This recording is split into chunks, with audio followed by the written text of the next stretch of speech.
목동교회 가족 여러분, 행복한 안식일입니다. 하나님의 성전에 오신 여러분들을 다시 한번 진심으로 환영합니다.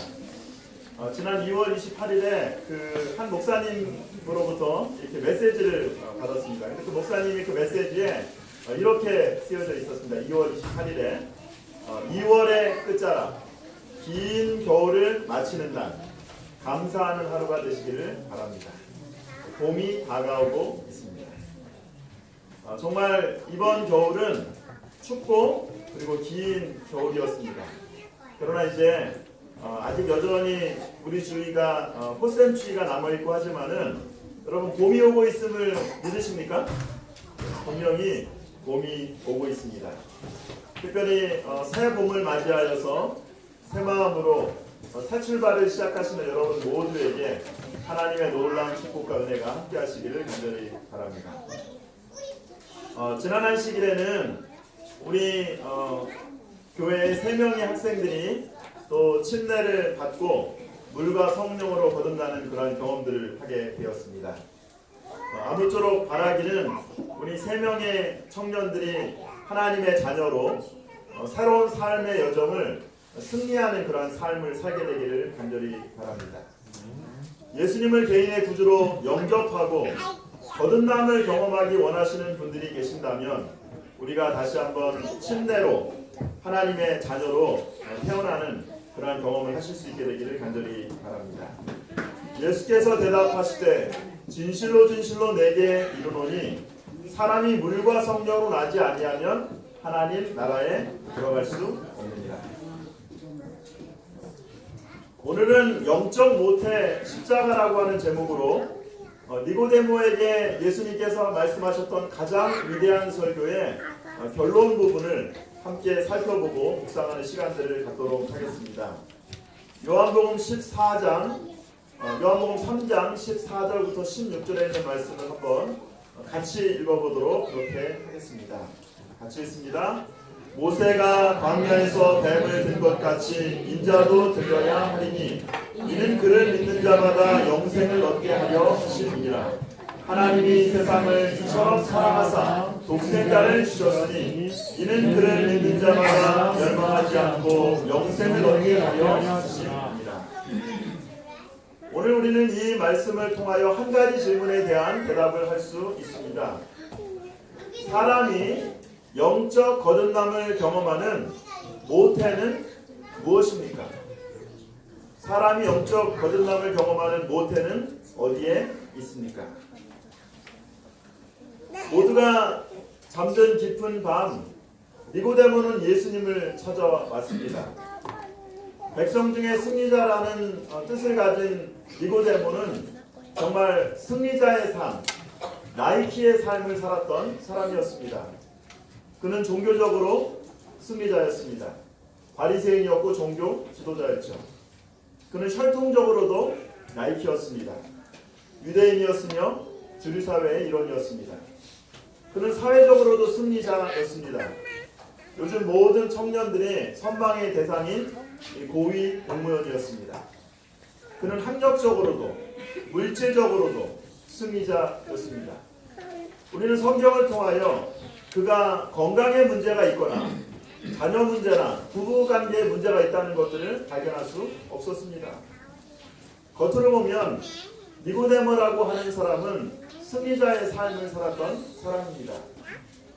다른 사람이 보기에 아무 부족함이 없었던 그러한 삶을 살았던 사람입니다. 그런데 그가 왜 예수님을 찾아왔을까요? 그에게 있어서 가장 필요한 것은 무엇입니까? 지금 그에게 가장 필요한 것은 무의미한 삶에서 경험해야 될 의미였습니다. 진정한 마음의 변화, 바로 거듭남이었습니다. 지금 그에게 필요한 것은 진정한 행복이, 진정한 변화가 내가 무엇을 가짐으로, 내가 무엇을 체험으로 얻어질 수 없다는 사실을 깨닫는 것입니다. 그가 깨달아야 될 가장 중요한 사실 가운데 하나는 참된 행복은 내가 스스로 만들어낼 수 있는 것이 아니라는 사실을 깨닫는 것입니다. 행복은 내 안에서 오는 것이 아니라 위로부터 오는 새 생명을 얻음으로 오는 것입니다. 예수님이 주시는 은혜를 통하여 변화를 경험하는 것입니다. 참된 행복, 마음의 평안, 진정한 변화는 나의 수고와 나의 노력으로 이루어지지 않습니다. 참된 수고, 마음의 평안, 진정한 변화는 내 안에서 이루어지지 않습니다. 생애빛에 있는 말씀처럼 오직 위에 있는 새 생명, 예수 그리스도께서 주시는 은혜가 우리에게 새 생명을 주신다고 그렇게 말씀을 하고 있습니다. 사람이 거듭나지 아니하면, 사람이 다시 태어나지 아니하면 하나님 나라를 볼 수 없다라고 말씀하시는 예수님의 말씀에 니고데모가 이렇게 질문합니다. 니고데모가 이르되 사람이 늙으면 어떻게 날 수 있사옵나이까? 두 번째 모태에 들어갔다가 날 수 있사옵나이까? 예수님, 다시 태어나야 된다고 말씀하셨는데 그러면 사람이 모태에 들어가야 되는 것입니까? 어머니의 자궁에 다시 들어가야 하는 것입니까? 모태는 생명이 탄생하는 곳입니다. 우리 모두는 예외 없이 어머니의 태에서 나왔습니다. 여기 혹시 혼자 태어나신 분 계십니까? 생명의 탄생은 모태를 통해서만 이루어집니다. 다시 말하면 우리가 지금 살아가고 있는 이 생명은 내가 스스로 노력하고 내가 스스로 얻은 것이 아니라 어머니의 사랑으로 어머니의 생명을 우리에게 나누어 주셨기 때문에 가지고 있다는 것입니다. 생명의 탄생에 자기가 할 수 있는 역할은 아무것도 없다는 것입니다. 어머니의 모태는 사람이 경험할 수 있는 최고의 사랑의 장소입니다. 그런데 중요한 것은 생명의 탄생은 저절로 이루어지지 않는 것입니다. 생명의 탄생은 사랑으로 시작되지만 그 사랑은 희생을 통하여 이루어지는 것입니다. 적어도 오늘 제가 말씀드리는 이 의미가 무엇인지를 이해하시려면 적어도 아이를 잉태해보고 출산해본 분만이 이 말씀이 무슨 의미인지 알 수 있는 것입니다. 아이를 잉태하고 출산을 한 경험이 있는 여자분들은 생명을 탄생하기 위하여 어떤 희생을 어머니가 하는지를 알고 있습니다. 아이를 태 속에 임신한 그때부터 어머니는 자신을 위해 사는 것이 아니라 뱃속에 있는 아이들을 위하여 사는 것입니다. 먹고 싶은 건 마음대로 먹지 못하고 입덧이 심해서 고생을 합니다. 또 입덧이 끝나면 이제 괜찮겠지 하면 또 불러오는 배 때문에 힘들어 합니다. 어느 정도 또 아이가 크면 자기가 살아있다는 것을 나타내기 위해 자꾸 또 어떻게 합니까? 아이가 발로 찹니다. 그래서 잠을 제대로 이룰 수 없습니다. 그런데 저는 경험해보지 않았지만 들은 말에 의하면 10달 동안 이런 모든 수고는 해산하는 고통에 비하면 번데기 앞에 주름 잡는 것이다 라고 그렇게 이야기합니다.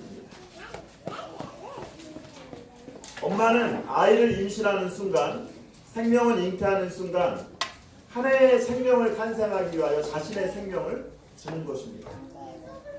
자신의 표 속에 칼슘도 모든 영양분도 아이가 다 먹어버립니다. 아이가 태어나면 어떻습니까? 태어나고 나면 할 일이 더 많아지죠. 먹이고 입히고 재우고 정말 분주한 삶을 보냅니다. 초등학생 정도 되니까 좀 나아집니까? 초등학생이 되고 중학생이 되고 대학생이 되고 어머니는 자기의 태산한 자녀들을 위하여 모든 것을 희생하는 것입니다. 제일 좋은 것, 제일 만난 것 자녀들에게 줍니다. 결혼을 시키고 또 아이가 그 자녀들이 또 다른 자녀들이 낳아도 제가 보니까 어머니의 이 AS는 끝나지 않은 것 같습니다. 손자들을 돌봐줘야 되고 평생 AS를 하는 것입니다. 지난 시기에 침례식을 끝나고 우리 아이들과 가족들끼리 이렇게 찍은 사진입니다. 이 사진을 보면서 여러분 하나 좀 느끼신 게 없으십니까? 물론 그 의도적으로 이렇게 찍은 건 아니지만 어떻게 찍다 보니까 이렇게 찍었습니다. 예, 아버지들은 다 뒤에서 그냥 이렇게 바라보고 있는데 엄마들은 어떻습니까? 예, 여기 보면은 자기 엄마보다 작은 아이들이 없는데 엄마들은 자기보다 훨씬 큰 아이들을 다 어떻게 하고 있어요? 이렇게 품고 안고 있다고 하는 사실입니다. 이게 뭐야? 이게 엄마구나. 자식은 나이가 들어도 자기보다 훨씬 키가 커도 여전히 내 자식이고 내 새끼구나 라는 생각들을 하게 되었습니다.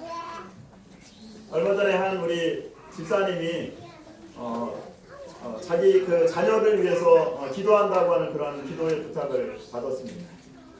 나이가 이제 다 장성해서 장년이 된 그 자녀지만 그 자녀를 위하여 기도하는 그 어머니의 마음이 느껴지고 또 깨닫게 되었습니다. 사랑하는 여러분, 우리는 지금 우리 스스로 살아가고 우리 스스로 생명을 갖고 있다고 생각하지만, 그리고 우리가 생각할 때 아무 사람의 도움 없이 나 혼자 살아가고 있다고 생각하지만, 내가 지금 살아가는 것, 내가 지금 생명을 유지하는 것은 나를 위하여 생명을 나누어주고 나를 위하여 희생한 누군가가 있었다는 사실들을 다시 한번 기억하시는 저와 여러분들이 되시기를 간절히 바랍니다. 이사야서 49장 15절에 하나님께서 우리에게 이렇게 말씀하십니다. 같이 한번 읽어보겠습니다. 여인이 어찌 그 젖먹는 자식을 잊겠으며 자기 태선한 아들을 긍휼히 여기지 않겠느냐. 그들 몫이 잊을지라도 나는 너를 잊지 아니할 것이다. 자식을 사랑으로 잉태하고 희생으로 키운 그 어머니가 자식을 깜빡 잊을 수 있습니까? 결코 아닙니다. 그런데 혹시 그 어머니가 여러 사정과 여러 어려움으로 자녀를 잃어버릴 때가 있다 할지라도 하나님은 우리를 잊지 않으시겠다고, 하나님은 우리를 기억하시겠다고 오늘 성경은 우리에게 말씀하고 있습니다. 우리가 하나님의 성품을 연구할 때에 우리는 하나님의 자비와 온유와 용서를 알게 된다. 우리는 또한 그분의 공의를 알게 된다. 우리는 그분의 무한한 사랑과 따뜻한 동정심에 대한 많은 증거들을 본다. 그것들은 불효한 자녀에 대한 어머니의 자애보다 훨씬 더 큰 것이다. 오늘 어머니의 사랑을 통하여 그리고 자식을 키우면서 그 어머니의 사랑보다 더 큰 하나님의 사랑을 조금이나마 이해할 수 있는 기회를 주신 하나님께 다시 한번 감사를 드립니다. 하나님을 떠나서 죄로 인하여 죽어가는 인간은 어디에서 새로운 생명을 얻습니까? 우리가 영적으로 다시 거듭나고 다시 태어난다고 말했는데 우리가 영적으로 태어나는 모태는 어디입니까? 오늘 아까도 말씀드렸지만 생명의 탄생은 두 가지 요소가 있어야 됩니다. 생명의 탄생은 사랑과 희생입니다. 생명은 사랑과 희생이 아니면 결코 태어날 수 없습니다. 여러분은 어디에서 다시 태어나셨습니까? 우리를 향한 하나님의 최고의 사랑과 최고의 희생의 상징은 무엇입니까? 오늘 본문의 말씀에 요한복음 3장 14절부터 16절에 예수님이 이것에 대한 해답을 얘기하고 있습니다. 모세가 광야에서 뱀을 든 것 같이 인자도 들려야 하리니 이는 그를 믿는 자마다 영생을 얻게 하려 하심이니라. 하나님이 세상을 이처럼 사랑하사 독생자를 주셨으니 이는 그를 믿는 자마다 멸망하지 않고 영생을 얻게 하려 하심이니라. 모세가 광야에서 뱀을 든 것처럼 인자가 들려야 합니다. 인자가 들릴 때 어떤 결과가 이루어집니까? 생명을 얻게 되죠. 하나님이 세상을 사랑하셔서 독생자를 주셨을 때에 그를 믿는 자마다 영생을 얻게 된 것입니다. 오늘 예수님께서 일부러 이 두 말씀을 대조하시고 이 두 말씀을 같이 주신 것입니다. 결론은 마찬가지입니다. 생명을 얻는 것입니다. 생명을 얻는 그 행위, 하나님이 사랑하시고 독생자를 주신 것입니다. 사랑과 희생입니다. 그러면 하나님이 세상을 이처럼 사랑하사 독생자를 주셨으니 그 하나님이 이 세상을 사랑하시고 독생자를 주신 가장 최고의 행위는 뭐라고 얘기하고 있습니까? 바로 인자가 드리는 것입니다. 십자가입니다. 우리는 십자가를 통하여 예수님의 사랑과 그리고 희생을 경험하고 체험하게 된 것입니다. 모세가 광야에서 뱀을 든 것처럼 인자도 들려야 합니다. 광야에서 불뱀을 물려 죽어가던 이스라엘 백성들에게 하나님께서 뭐라고 말씀하시냐면 구리뱀을 들어서 높이 들라고 말씀하십니다. 불뱀에 물렸는데 불뱀의 상처를 받았는데 우리가 생각할 때는 지긋지긋한 그 뱀을 다시 보라고 하나님께서 말씀하시는 것입니다. 이 이야기는 죄 있는 육신의 모양으로 오신 예수님의 십자가를 회상하는 것입니다. 우리는 죄의 광야에서 이 땅을 살아가게 되죠. 그리고 때때로는 우리가 원하지 않지만 불뱀의 공격을 받아서 상처나고 고통을 받게 된 것입니다. 내 상처, 내 고통, 이런 것들만 바라보면 우리 안에서 치유가 일어나지 않습니다. 우리가 회복되고 치유를 받을 수 있는 유일한 방법은 자신의 연약함, 자신의 상처에서 눈을 들어서 우리의 죄를 대신 지시는 예수님을 바라보는 것입니다. 그러므로 십자가는 갈바리의 십자가를 통하여 생명을 얻는 유일한 비결 중에 하나는 뭐냐면 시선을 변화시키는 것입니다. 시각을 변화시키는 것입니다. 내 상처, 내 아픔, 내 문제를 바라보고 내 스스로 이것들을 해결하려고 하면 어떤 누구도 이것들을 해결할 수 없습니다. 내 아픔, 내 상처, 내 고통들에서 죽음에서 새로운 생명을 얻기 위해서는 내가 아니라 위로부터 오는 생명이 필요한 것입니다. 친히 나무에 달려 그 몸으로 우리의 죄를 담당하셨으니 이는 우리로 죄에 대하여 죽고 의에 대하여 살게 하려 하심이라. 저가 채찍에 맞음으로 너희는 나음을 입었도다. 그분이 우리의 죄를 담당하심으로 치유를 경험합니다. 갈바리 십자가는 우리의 모든 문제, 우리의 모든 고민, 우리의 더러운 것을 대신 감당해 주십니다. 요즘 저희 집에서 집안 정리를 하고 있습니다. 그래서 이렇게 집안 정리를 하다 보니까 묵은 쓰레기들이 얼마나 많이 나오는지 모릅니다. 그래서 그거를 다 또 플라스틱대로 종이대로 이렇게 다 분리를 해가지고 이제 집안에다가 이렇게 쌓아줍니다. 그러니까 더 이상 쌓아줄 데가 없어요. 그러면 이제 시간이 되면 쓰레기 배출하는 날 이제 그 모든 쓰레기들을 다 바켓에다 이렇게 내놓습니다. 그러면은 저녁에 내놓으면 아침에 이렇게 나가서 보면은 어느 순간인가 그 청소하시는 분들이 그것들을 아주 깨끗하게 가져가시는 것들을 제가 보게 됩니다. 청소하시는 분들이 우리의 더러운 것과 우리의 무거운 짐들을 대신 가져가시는 것입니다. 내가 아무리 이것들을 치우려고 노력을 해도 되지 않지만은 누군가가 대신 이것들을 채워주시는 것입니다. 갈바리 십자가가 우리의 모든 죄를 대신 지시고 우리를 깨끗하게 해주신다고 약속하셨습니다. 갈바리 십자가가 우리의 상처를 치유하시고 우리와 함께 해주시는 것입니다. 문제는 우리의 짐이나 우리의 고민이나 우리의 고통이 없는 것이 아니라 우리는 세상을 살아가면서 언제나 불뱀의 물림으로 고통을 당하고 어려움을 당할 수가 있습니다. 그런데 그럴 때 중요한 것은 우리의 모든 무거운 짐들을 대신 져줄 구세주가 있냐고 하는 사실입니다. 스가랴서에서는 예수님의 십자가를 이렇게 예언하고 있습니다. 그날에 죄와 더러움을 씻는 셈이 다윗의 족속과 예루살렘 주민을 위하여 열리리라. 죄와 더러움을 씻는 그 셈을 여러분들이 경험하고 체험하시게 되기를 간절히 바랍니다. 민수기서에서 모세가 놋뱀을 만들어 장대 위에 다니 뱀에 물린 자가 놋뱀을 쳐다본 즉 살리라. 이 성경 말씀을 예수님은 뭐라고 말씀하셨어요? 누구든지 그를 믿는 자는 멸망하지 않고 영생을 얻게 될 것이다. 구원은 시각의 변화입니다. 내 상처, 내 문제, 내 아픔, 내 눈물에 집중하느라 때때로 우리는 하나님이 우리에게 뭐라고 말씀하시는지를 잊어버리고 살 때가 있습니다. 근데 하나님이 오늘 우리에게 믿음으로 바라보라고 하십니다. 우리 자신이 아니라 우리의 상황이나 우리의 문제가 아니라 예수님을 바라봄으로 예수님이 주시는 참된 생명을 얻는 저와 여러분들이 되시기를 간절히 바랍니다.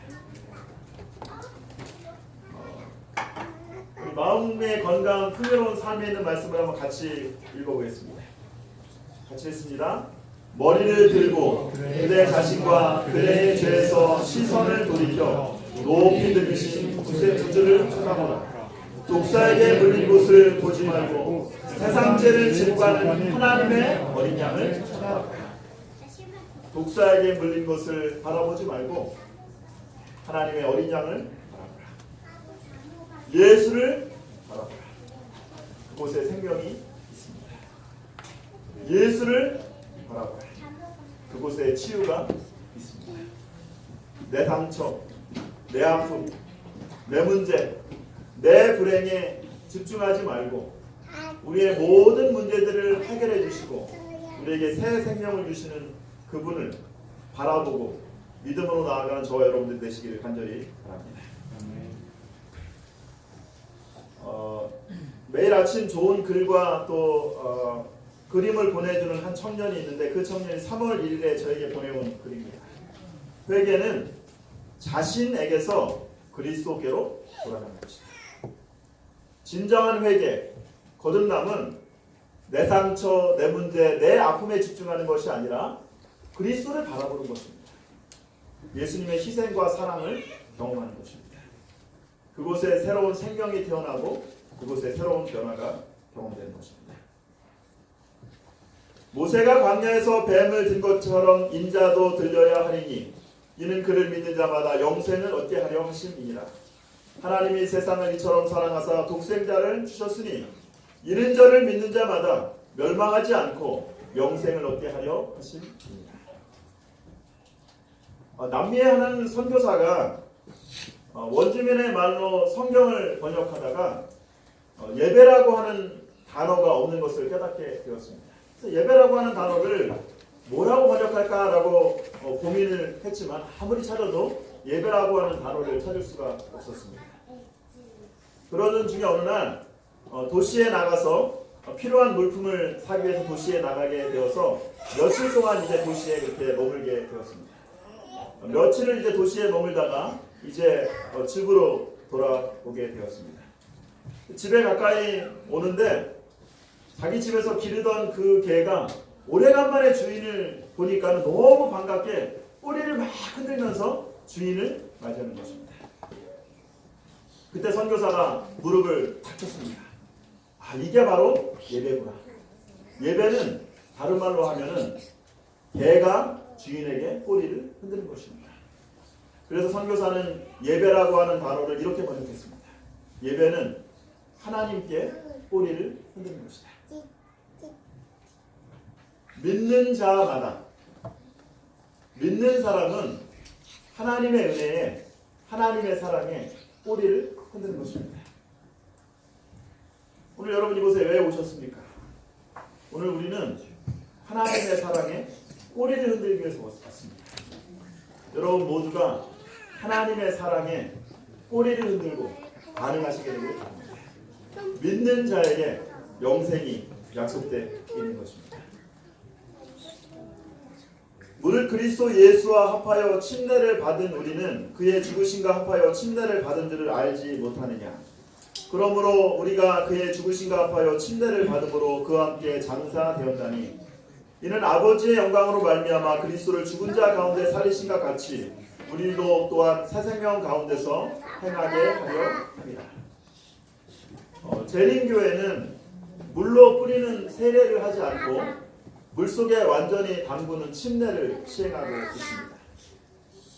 침례의 진정한 의미는 무엇입니까? 침례는 예수님의 십자가를 체험하는 것입니다. 여자분들이 언제 철이 든다고 얘기합니까? 자식을 낳아봐야 어머니의 마음을 이해하는 것입니다. 침례는 예수님의 십자가의 그 체험을 우리가 짧지만은 하게 되는 시간들입니다.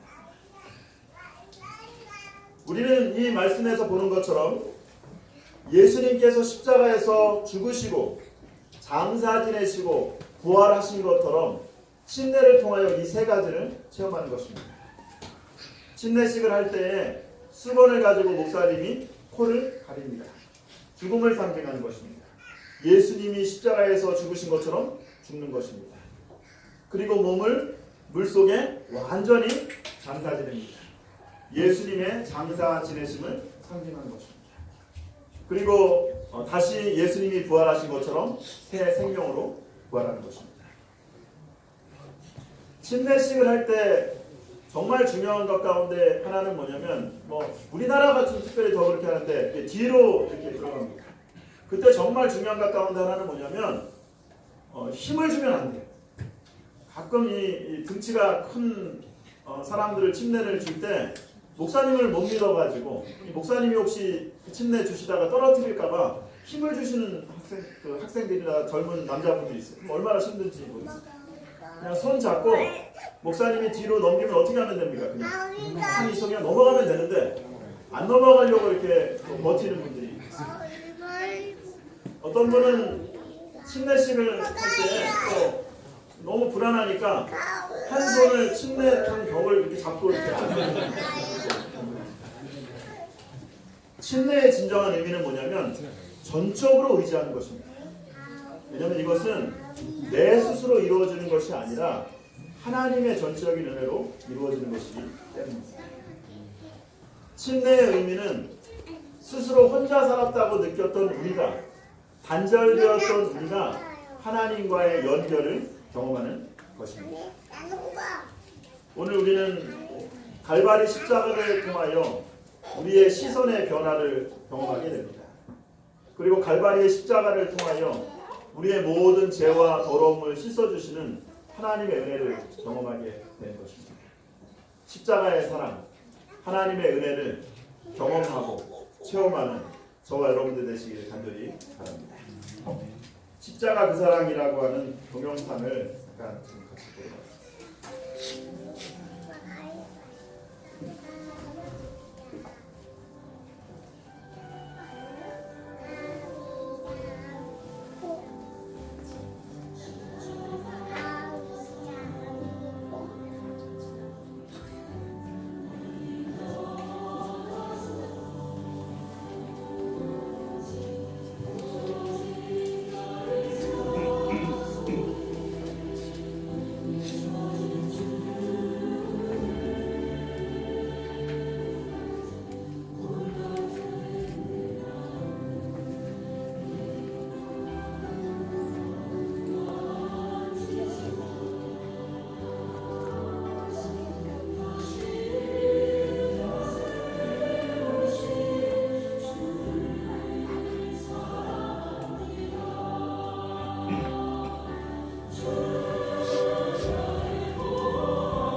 모세가 광야에서 뱀을 든 것 같이 인자도 들려야 하리니 이는 그를 믿는 자마다 영생을 얻게 하려 하심이니라. 하나님이 세상을 이처럼 사랑하사 독생자를 주셨으니 이는 그를 믿는 자마다 멸망하지 않고 영생을 얻게 하려 하심이니라. 우리의 영적 모태는 십자가입니다. 하나님의 사랑과 희생을 우리는 영적 생명을 그것을 통해서 발견하는 것입니다. 거듭남은 시선의 변화입니다. 내 문제, 내 상처, 내 아픔, 내 눈물이 아니라 회개는 나로부터 그리스도께로 시선을 돌리는 것입니다. 영적 생명은 하나님의 사랑에 반응할 때 이르러 옵니다. 단절이 아니라 연결입니다. 이번 한 주간 우리 모두가 십자가를 묵상함으로 우리의 진정한 가치와 진정한 변화를 경험하는 저와 여러분들에게 간절히 바라면서 오늘 말씀을 마치도록 하겠습니다.